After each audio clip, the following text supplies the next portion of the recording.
আজকে তো সময় বলে দিই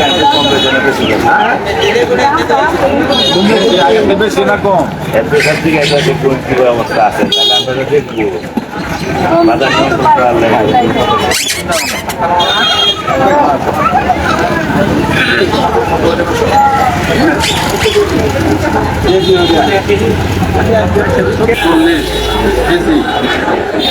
বেগুন তো টমেটো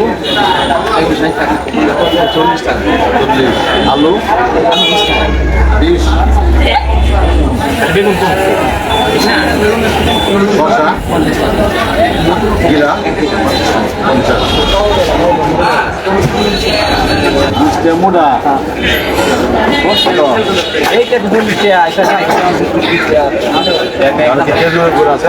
এটা আছে এটা ভালো এটা কত এটা বেশি দাদা 3 গ্রাম এর জায়গায় 250 টাকা কেজি ভালো আছে লেবু 130 টাকা ইঞ্চি 130 আগের থেকে কমটা বেশি বাজার লেবুর দাম আগের বাড়াইছে এখন মনে এটা দোকান মনে 50 টাকা হইবে না দুধের প্রথম থেকে কম এখন তো আর নেই না আগে নিয়েছিলাম দুধের আগে বেশি কম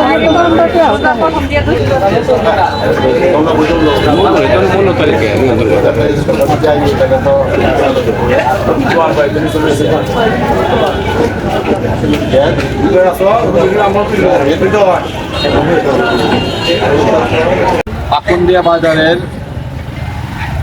কাঁচা বাজার সব আমি ব্যবসায়ীদের সাথে কথা বলেছি, ক্রেতাদের সাথে কথা বলেছি। বাজারের মূল্য স্বাভাবিক পর্যায়ে, ক্রেতারাও বড় ধরনের কোনো অভিযোগ করে নাই।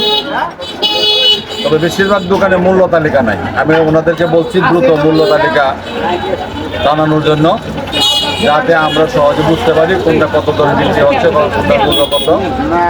তো পাকুন্দিয়া বাজারের আমার পরিদর্শনে ক্রেতা বিক্রেতাদের মধ্যে আমি উভয় পক্ষ থেকে সন্তুষ্টজনক জবাব পেয়েছি। তারা যেটা আছে দেশের অন্যান্য এলাকার চেয়ে এখানে কাঁচা বাজার বা মনোহরির সদাই যেগুলি আছে অনেকটা সহনশীলতার মধ্যে আছে। আমি আমার পরিদর্শনে এটাই আমি পেয়েছি। ধন্যবাদ।